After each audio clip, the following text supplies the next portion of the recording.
Good morning, good morning, good morning. How do, how do? It's time to wake up. Wake up that mind of yours. How you civil service doing out there? All right.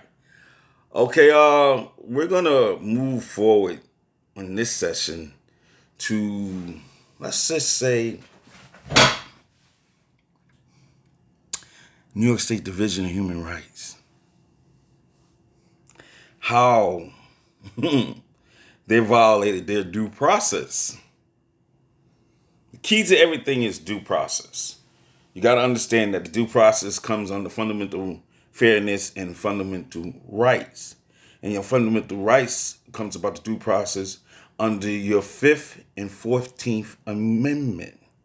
That due process deals with your life, your liberty, freedom, and your property, whatever is yours. If you don't know, as a civil servant, your job is basically your property. You pay for the test. You go through your probationary period, even your vested period. So civil service jobs are seen as property. So you can't take it without due process. And under your due process, they bring in Civil Service Law Section 75. And that brings about under incompetency or misconduct. And under those two, they must find a burden of proof. When you say a burden of proof, it falls under the principle of a preponderance of evidence. That means enough evidence stacked together that they can use against you. But you got to be smart with this. This is law. You got to be real smart. Why? Because under the preponderance of evidence that you're using, such as they use as case law, is that case pretty much the same exact as this case? Are the same characteristics in that case the same characteristics in this case? If they're not, then no. Unacceptable. Unacceptable. Because each case is truly unique. It seems very similar, but believe me, as a law enforcement officer of the city of New York, when things were going, it's unbelievable how you would get the same situations in the same week, in the same day. But the characteristics is different. It's different people. So it's different things that cause such things. But yet still you must do your checks and balances, and then you follow through with your information. Every bit of information counts. So moving forward. With New York State Division of Human Rights, you're entitled to file a complaint. You got to understand what it is that you're filing for is kind of funny, and what they have to cover and reflect to discrimination. You got to, especially in the workplace, because they try to say, "Oh, you're discriminating against me from getting a job." No, discrimination is discrimination. So if you're not going to follow under the discrimination, then we're going to go straight to the federal law. Yeah. That Jackie Robinson. I love calling Jackie Robinson, number 42. You know what I'm saying? He comes from the old play, the Negro Leads. He comes from, back then. And in that, number 42, we're going to go to we're going to go to U.S. Code 42. Deprivation of a right or privilege. So you bring that into play to force them to do what they're supposed to do. Well, how was you deprived? What do you mean? Well, under the signed contract agreement, they were supposed to follow due process. And in following due process, okay, once they seen that the EEO submitted that rebuttal, they knew something was wrong. Why? Because she wasn't certified to send in that rebuttal. So what they did is they went on the machine level. And the machine is all of them working together to make this flop. So when I filed back then, it was somewhat like you had 45 days to say, okay, we find that you don't have a cause. You need to go elsewhere. File with EEOC. But now it's 60 days. So you had 60 days to take and toss it out. It's under your contract agreement. Now, once you take it and you accept it and you dealing with it and you're going beyond 60 days, you're also obligated to file it with EEOC, because there's a rule. Once you file with one entity, like say once you file with New York City Commission of Human Rights, you don't have to follow with the state. You don't got to file with the state or the feds, because once one case is filed, it goes all the way down the line. Due process. So when I went to the city said, no, you're in the Health and Hospital Corporation. You have to go with the state. Okay. Went and filed with New York State Commission of Human Rights. Filed with them. Process started. And then the chain of events occurred.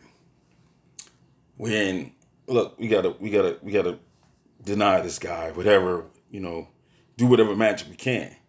Problem is, you didn't do it under due process. When I say that, you violate due process.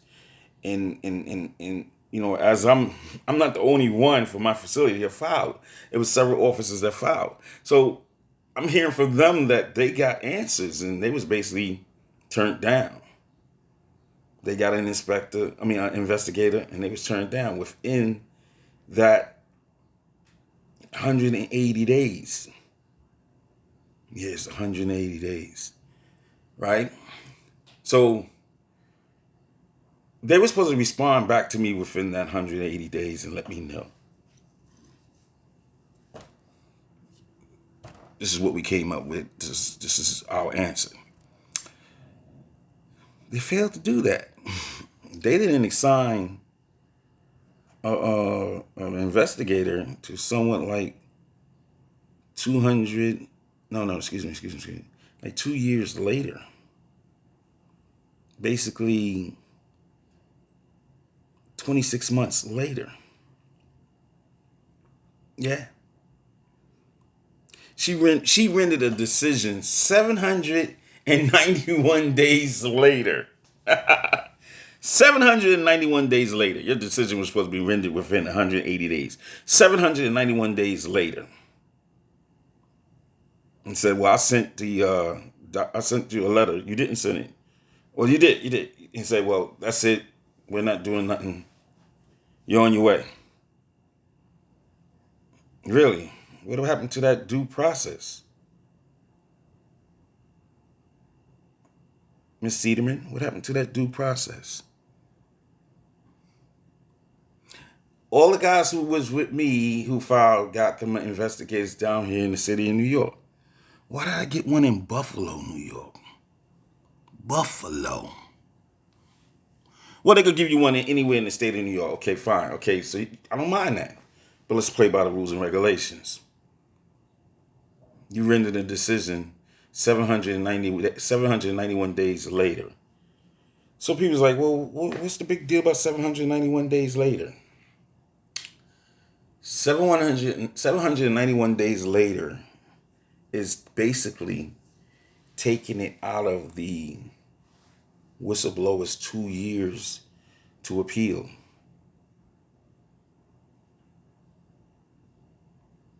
Let's take it out of that, where he can't appeal. They got in bed with the system, and the system says, well, what we're going to do is we're going to abuse our authority, and we're going to delay everything. You'll never know what hit him. Really. 791 days. So I'm constantly calling you guys, and you guys are saying, oh, you haven't been assigned an investigator yet. So if the complaint was filed in June 2010, so by June 2012, come on, figure it out. So August 2012, you assign Ms. Cederman to this case, and then September of 2012, she renders a decision. Oh, just toss this at him. He'll take it. Really? What does your corporate compliance policy says within your guidelines? Recently, I called her. A while back, I called her, and I was like, "You're still there?" And I said, I told her that she did a number of things wrong. She didn't send me the letter for letter to sue. You know what her response was? So this is a civil servant telling you so. Telling you that her actions was gross negligent and gross misconduct. Like, she's untouchable. The mere fact that you entered that letter that you sent to me, which is filed on the record, has to be filed on the record, constitutes fraud.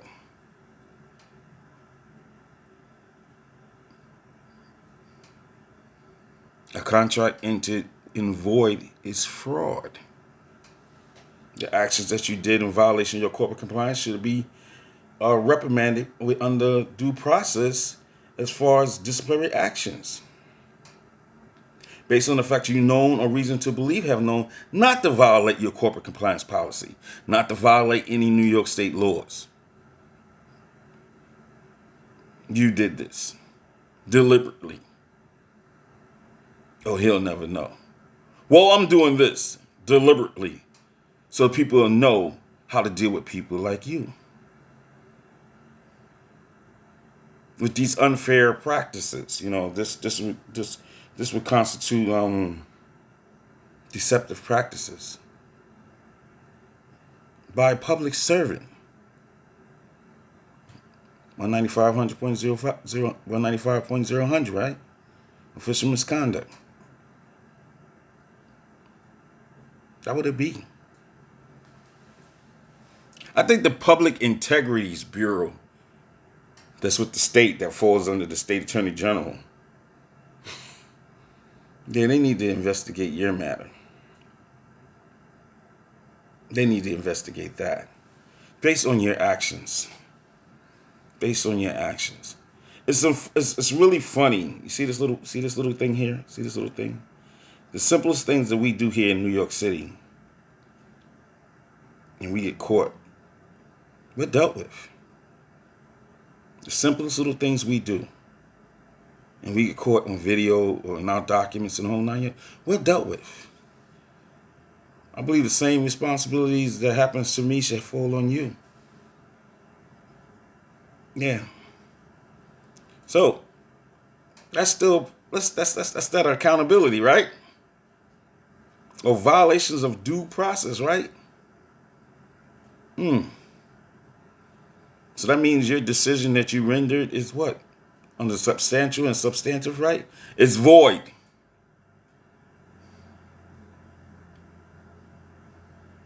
And you need to be addressed with your commission. Ooh, I'm not even going to go there.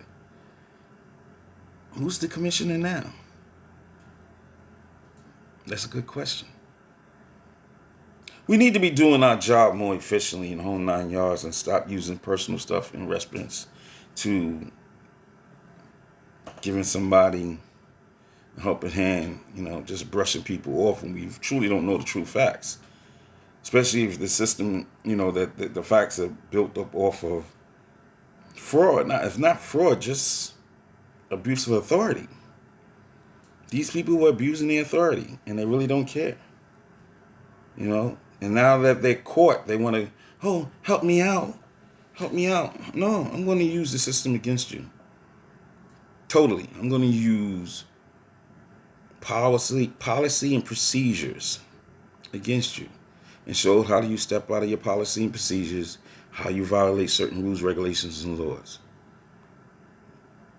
That's all we got to do. That's what anybody has to do. Just stay on that.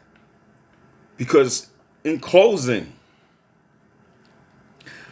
those facts, love those facts. They show nothing but truth. Those facts cannot be altered or denied. And on that note, you have a wonderful day. And I'm out. Peace.